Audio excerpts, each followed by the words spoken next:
আমি তাদেরকে বলেছি তোমরাও দোয়া করো। আমি জীবনে কাউকে পরোয়া করে কখনো কথা বলি নাই। একজন পাঠিয়েছেন তার কথাই বলবো, ঠিক কিনা? বাংলাদেশে যারাই ক্ষমতায় আসে তাদেরকে কালেমা বিক্রি করতে হয়। কি বিক্রি করা লাগে? কালেমা। আর ক্ষমতায় এসে কালেমার লোকদেরকে পিটায়, ঠিক কিনা? যারা কালেমার বিরুদ্ধে অবস্থান করে আমাদের সাথে তাদের কোনো সম্পর্ক। কোরআন আছে যেখানে আমরা আছি, ইসলাম আছে যেখানে আমরা আছি। কোন হারাম নেতাকে আমরা মানি না। হারাম নেতা বুঝেন? যারা কোরআন মানে না এরা কি নেতা? যে দলে কোরআন নাই এটা কি দল? হারাম দল। এরকম দল আমরা মানি। কোরআন ছাড়া অন্য কোন নেতা মানি। আমাকে হাফিজ বলল যে খুব বেশি না, অল্প রাস্তা, কিন্তু এখন ভিতরে আস্তে আস্তে যেখানে রাস্তায় শেষ হয় না। আর ধুলবালি তো ফ্রি আছেই, গরমকালে একটু পাউডার দরকার, সেই জন্য এই রাস্তাতে যত পাউডার আছে আপনারা সব মুখে করে নিয়ে যাবেন ইনশাআল্লাহ।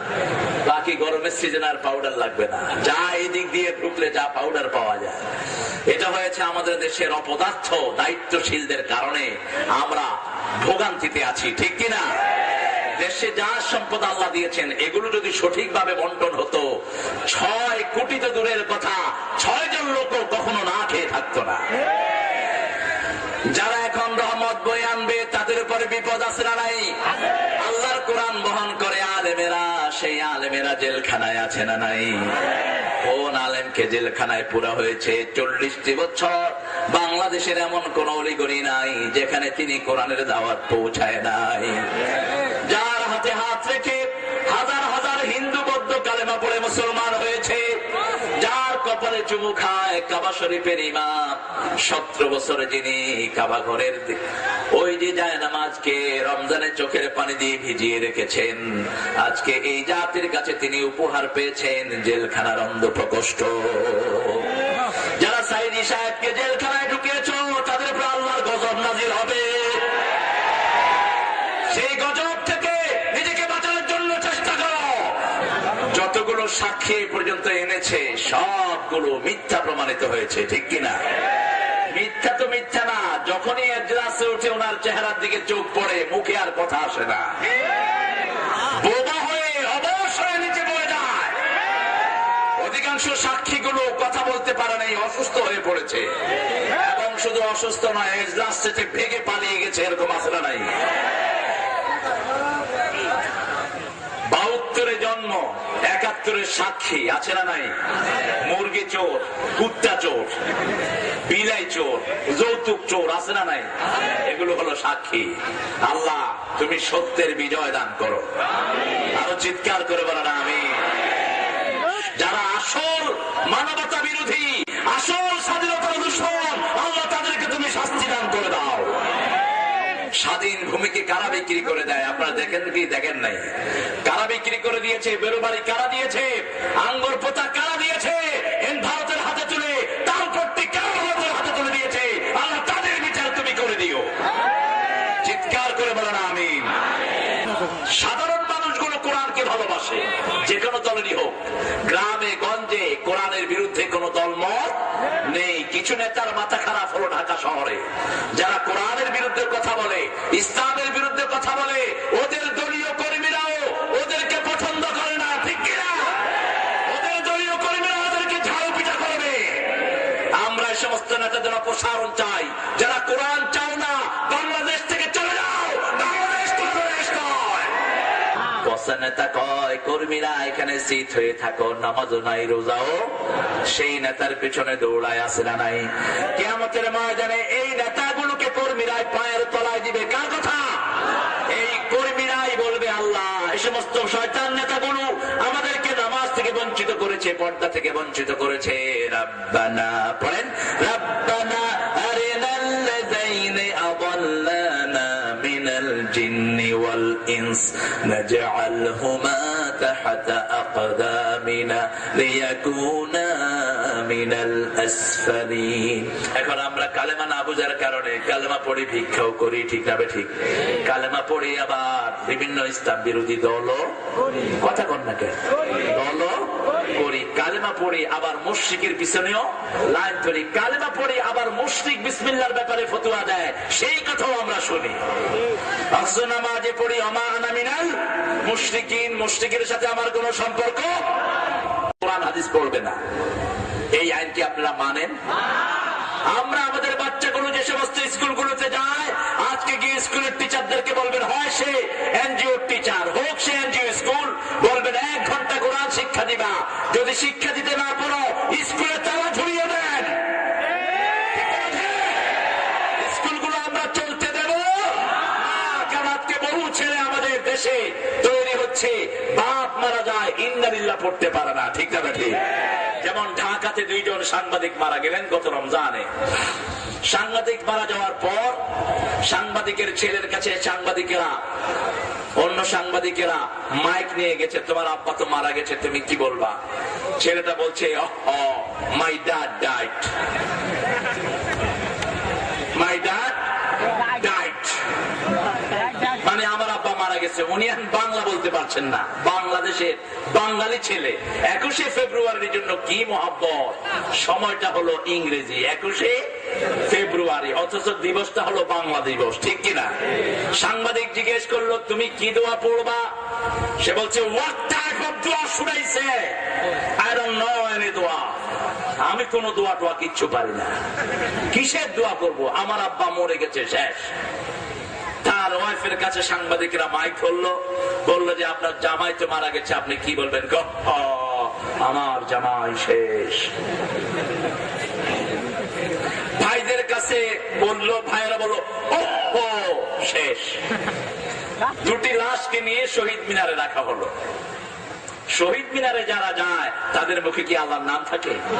তারা হলো সব ভদ্রলোক, চুপচাপ শহীদ মিনারে যায়, সবাই লাশ দেখতেছে আর বলছে, ও লাশ মারা গেছে না, মারা গেছে, মারা গেছে। কালেমা পড়ার পরে যিনি নামাজ পড়েন না তিনি মুরতাদ। তিনি কি? 4 ইমাম বলেছে তাকে ফাঁসি দিয়ে দাও। 3 ইমাম বলেছে যারা কালেমার পরে নামাজ পড়ে না তাকে হত্যা করে ফেলো। শুধু ইমাম আবু হানিফা বলেছেন না, জেলখানায় আটকিয়ে রাখো যতদিন নামাজ রেগুলার না হয়। আপনারা বলেন তো, এই ফতোয়া যদি কার্যকর হতো, আমাদের দেশের মন্ত্রী অধিকাংশ গুলো থাকতো না, মরতো? কথা কন না? এমপি গুলো, এমপি চেয়ারম্যান, আল্লাহ বলছেন যারা বেশি বাড়াবাড়ি করে ইসলামের বিরুদ্ধে, ফাদরিবুহুম ফাওকাল আনাক ওয়া মিনহুম কুল্লাল বানান, আগে ওদের ঘাড়ে মারবি, তারপরে গিরায় গিরায় মারবি। কার কথা? কার কথা? কিন্তু আমরা আগে মারার পক্ষে নয়, আমরা দাওয়াতের পক্ষে, ঠিক না ঠিক? এজন্য আমাদের প্রিয় আল্লামাকে জেলখানায় ঢুকানো হলো। পৃথিবীতে যার দাওয়াতে এত লক্ষ লোক পৃথিবীর কোন মানুষের দাওয়াতে আসে না যতটা আসে একমাত্র আল্লামা সাঈদীর দাওয়াতে। পৃথিবীর কারো সমাবেশ এত বড় হয় না, যত বড় নেতাই হোক, ঠিক কিনা? রিয়াদের রাস্তায় তিনি গিয়েছেন দুপুর বেলায়, অ্যারেস্টের 3 মাস আগে। ওই রাস্তায় 44 ডিগ্রি সেলসিয়াস এর ভিতরে 50 থেকে 60,000 লোক পুরো রাস্তা জাম করে ফেলেছে। সৌদি গভর্নমেন্ট বলল, আমাদের জীবনে কোরআনের জন্য মানুষ এত পাগল হতে পারে আমরা না দেখলে কখনো বিশ্বাস করতাম না।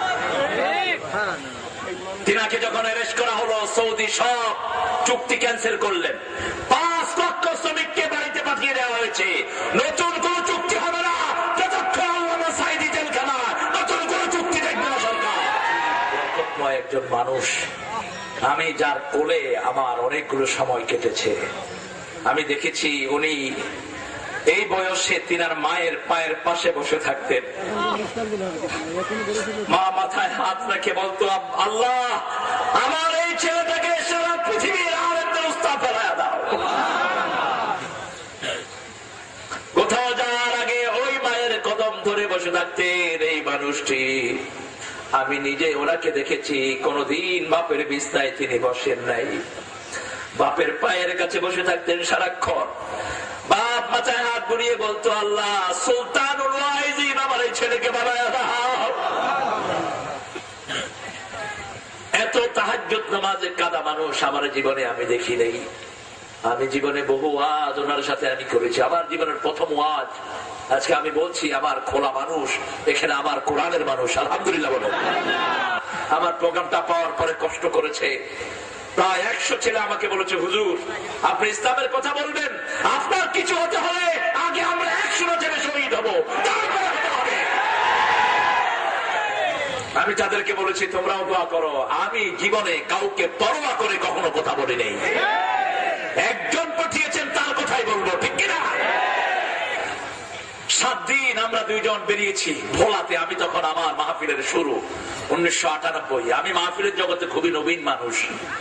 আমাকে এই মাহফিলের অঙ্গনে আনার জন্য সবচেয়ে বেশি কেঁদেছেন এই মানুষটি।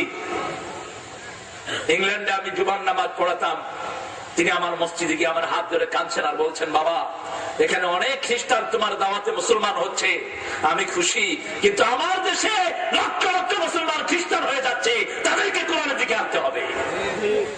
আমি বললাম, চাচা কি করা দরকার? তিনি বললেন, তাফসীরের এই মাহফিলটা তুমি ছেড়ে দিতে পারবে না, তুমি কোরআন তাফসীরে জয়েন করো। আমি দেখলাম ভোলায় তিনি গেলেন, এক এক মাহফিলে 3 লক্ষ 4 লক্ষ মানুষ। তিনি প্রথম দিন আমি তিনার আগে কথা বললাম আধা ঘন্টা, 35 মিনিট, 1 ঘন্টা এরকম করে কথা বলা শুরু করলাম। তিনি বললেন, বাবা আরো বেশি বলো। তিনি আলোচনা শুনে আমাকে ঘরে নিয়ে কাঁদছেন। তিনি আমার হাত ধরে বলছেন, আমি 40 বছরে সাইদি হয়েছি, আর তুমি নেমেই সাইদি হয়েছো। তুমি আমাকে কথা দাও, তুমি এই ওয়াজের মাহফিল, কোরআনের মাহফিল তুমি ছেড়ে দিবে না। মাহফিল গুলো অনেক কষ্টের, আমি পার্সোনালি ফিল করি। তিনি যেখানে মাহফিল করতে যেতেন আমি দেখতাম রাতের বেলায় মাহফিল করতেন, আর রাতের অধিকাংশ সময় তাহাজ্জুদে কেঁদে কেঁদে কাঁদাতেন আল্লামা সাইদি। আরেকজন মানুষকে অ্যারেস্ট করা হলো, বয়স হলো 90-এর উপরে। এই পৃথিবীর সর্বশ্রেষ্ঠ জ্ঞানীদের তিনি একজন। 42টা দেশে মুসলমানদের একটা কনফারেন্স হচ্ছে ইংল্যান্ডে, এরিনা ডকল্যান্ড সেন্টারে, 2004 সাল। আমার মতো গুনাহগারকেও সেখানে দাওয়াত করা হলো। পৃথিবীর সব বড় বড় আলেমরা সেখানে, কাবা শরীফের ইমাম, মসজিদে নববীর ইমাম, যত বড় স্কলার সব সেখানে। সেখানে গিয়ে দেখলাম প্রধান অতিথি হলেন বাংলাদেশের ওই মানুষটি যাকে কিছুদিন আগে অ্যারেস্ট করা হয়েছে। চেহারা